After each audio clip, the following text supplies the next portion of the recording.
में जब धरती लगी फटने तो प्रसाद लगे बटने। अचानक से भारत ने ऐसा क्या कर दिया कि अब पाकिस्तान के सेना प्रमुख कमर जावेद बाजवा लगा रहे हैं गुहार। रक्षा मंत्री के बड़े बयान के बाद बाजवा का आया बयान, तो वहीं दूसरी तरफ भारत में इजरायली दूतावास के सामने हुए विस्फोट के बाद भारत और इजराइल के संबंधों में क्या कड़वाहट आ गई है? क्या अंदर खाने कुछ चल रहा है? इजराइल के भारत में राजदूत रॉन माल्का ने कह दी बड़ी बात। इसके अलावा बहुत कुछ, आइए जानते हैं इन खबरों को विस्तार से। भारत के रक्षा मंत्री राजनाथ सिंह ने कल HAL की एक नई ब्रांच बेंगलुरु में उद्घाटन करी और जिसका मुख्य काम होगा तेजस का निर्माण करना, क्योंकि भारत यह मानता है कि तेजस जहां कीमत में कम है वहीं भारत के आत्मनिर्भर प्लान के लिए बहुत ही सही फाइटर जेट है। हालांकि तेजस का उत्पादन इसलिए भी जरूरी है कि भारत को आत्मनिर्भर बनना पड़ेगा। हथियारों के लिए, लड़ाकू विमानों के लिए किसी दूसरे देश पर निर्भर नहीं रहना पड़ेगा, वो भी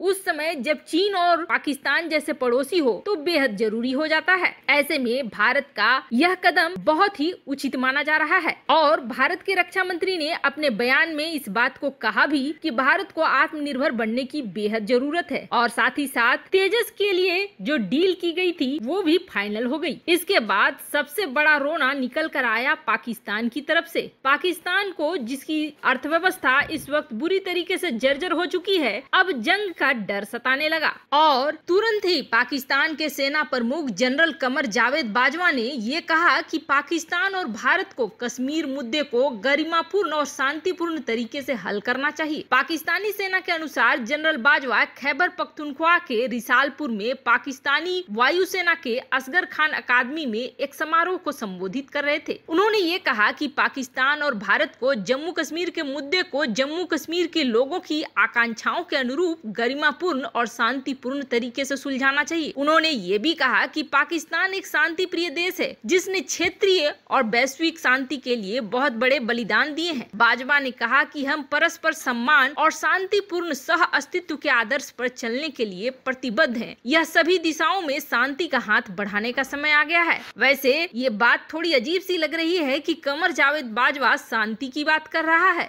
और साथ में गरिमा की भी, जबकि सच ये है कि कश्मीर पाकिस्तान के लिए प्रॉब्लम हो सकता है, भारत के लिए तो सिर्फ पाकिस्तान ही सबसे बड़ा प्रॉब्लम है जिसका निवारण होना चाहिए और उसके लिए कोई गरिमा नहीं होती है। वैसे आपको बता दें, कमर जावेद बाजवा के इस बयान पर खुद पाकिस्तानी मीडिया भी उनके पीछे पड़ गई है और पाकिस्तानी मीडिया अब ये सवाल कर रही है कि जिस तरीके से भारत ने बालाकोट में जवाब दिया और जिस तरीके से अभी भी भारत हर जगह पाकिस्तान को धूल चटा रहा है, ऐसे में कमर जावेद बाजवा अचानक से शांति की बात क्यों करने लगे हैं? तो कोई समझाए उन पाकिस्तानी मीडिया वालों को, जंग होने से पहले तक इतना बोल भी पा रहे हैं, अगर एक बार जंग हो गई तो उसके बाद क्या पता पाकिस्तान नक्शे पर रहे भी न रहे। ऐसे में बाजवा अपने मन के उस डर को सामने लेकर आ रहे हैं जो अब उन्हें दिन रात खा रहा है, क्योंकि अगर बुरे हालात होते हैं जहां भारत पाकिस्तान को छोड़ने वाला नहीं है तो वहीं आजकल अफगानिस्तान भी बड़े गुस्से में है पाकिस्तान को लेकर। और हो क्यों नहीं, पाकिस्तान ने सोमवार रात को अफगानिस्तान के कुनार प्रांत के सेल्टन जिले में लगातार 50 रॉकेट दाग दिए। इस घटना से कई स्थानीय लोगों के घरों को भारी नुकसान पहुंचा है और ये खबर अफगानिस्तान की टोलो न्यूज की तहत से आई हुई है। ऐसे में अफगानिस्तान भी बुरी तरीके से बौखलाया हुआ है पाकिस्तान के ऊपर। तो वहीं साथ ही साथ कहीं ऐसा तो नहीं कि इजराइल के दूतावास के आसपास जो कुछ भी हुआ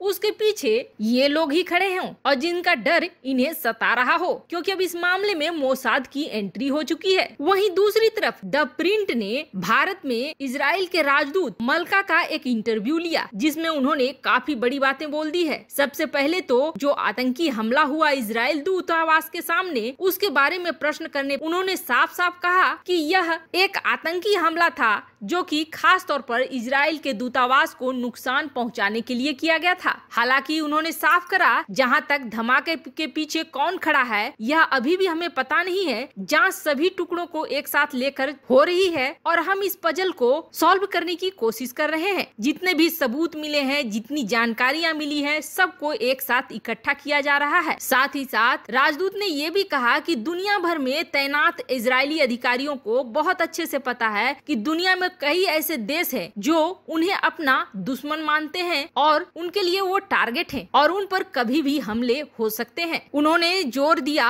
और ये कहा कि हम हमेशा तैयार रहते हैं, हमारे पास हमेशा सुरक्षा व्यवस्था होती है जो अच्छी होती है और भरोसेमंद होती है। वैसे आपको बता दें, पिछले कुछ हफ्तों में दुनिया के कई देशों में इजरायली अधिकारियों को निशाना बनाया गया है, जिसकी वजह से अलर्ट का स्तर भी बढ़ा दिया गया है। रॉन मल्का के अनुसार उन्हें कोई हैरानी नहीं हुई इस तरह की घटना हुई तो, क्योंकि खतरा हमेशा उनके ऊपर बना रहता है और हम इसके लिए तैयार हैं। और जब भी ऐसा हुआ है तो हम सौभाग्यशाली हैं कि कोई किसी को हानि नहीं पहुंचा पाया है। हम हर तरीके से सुरक्षित हैं और पूरी स्थिति को कंट्रोल में ले सकते हैं। वैसे इजरायली जासूसी एजेंसी मोसाद भी भारतीय एजेंसी के साथ बम विस्फोट की जांच में शामिल हो गई है और मल्का के अनुसार इस तरह का सहयोग कोई नया नहीं है। ये पहली बार नहीं है कि भारत और भारतीय एजेंसी और मोसाद मिलकर काम कर रही है, बल्कि ये दोनों एजेंसियां काफी लंबे समय से एक साथ काम करती आ रही हैं। अब इस बयान का बहुत बड़ा मायने निकल रहा है। लेकिन इसके बाद जो उन्होंने रॉन मल्का कहा वो भी बहुत महत्वपूर्ण था। उन्होंने कहा कि हम अभी नहीं जानते कि क्या यह सिर्फ एक संयोग था कि हमला इजराइल और भारत के पूर्ण राजनयिक संबंध की जब सालगिरह हो रही थी। आपको बता दें, उस दिन 29वां साल था भारत और इजराइल के संबंधों का और इसकी सालगिरह मनाई जा रही थी। इसी पर रॉन मल्का ने कहा कि ये संयोग था या जानबूझकर किया गया था, इसका अभी तक पता नहीं चला है। लेकिन उन्होंने ये जरूर कहा कि जिस तरह से इजराइल और भारत आसपास आ रहे हैं और रणनीतिक साझेदारी बना रहे हैं, कोशिश यह की जा रही है कि भारत और इजराइल के बीच के संबंधों को तोड़ा जाए, बाधा पहुंचाया जाए। हम यह पता लगाने की कोशिश कर रहे हैं कि वे कौन देश हैं जो ऐसी कोशिश कर रहे हैं। बेशक कुछ ऐसे देश हैं जो हमारे संदेह के घेरे में हैं और हमारा अनुभव बताता है कि ये उनमें से हो सकते हैं, लेकिन इस वक्त हम रिजल्ट पर नहीं पहुंच रहे हैं। हम सभी चीजों को देख रहे हैं, अंतिम जांच का इंतजार कर रहे हैं ताकि साफ सुथरी तस्वीर सामने आ जाए। जब उनसे यह पूछा गया कि क्या भारत सुरक्षा देने में चूक गया इजरायली राजनयिकों को, तब उन्होंने ये कहा कि इजराइल और भारत के बीच जो रिश्ता है वह आपसी विश्वास और सम्मान का है। हम आतंकवाद, अर्थव्यवस्था और भी कई चीजों में मिलकर साथ काम कर रहे हैं। हमारे दोनों प्रधानमंत्रियों के बीच भी संबंध मजबूत है और इस तरह की कोई भी घटना हमारे रिश्ते को बिगाड़ नहीं सकती है। वैसे आपको क्या लग रहा है, भारतीय एजेंसी मोसाद के साथ मिलकर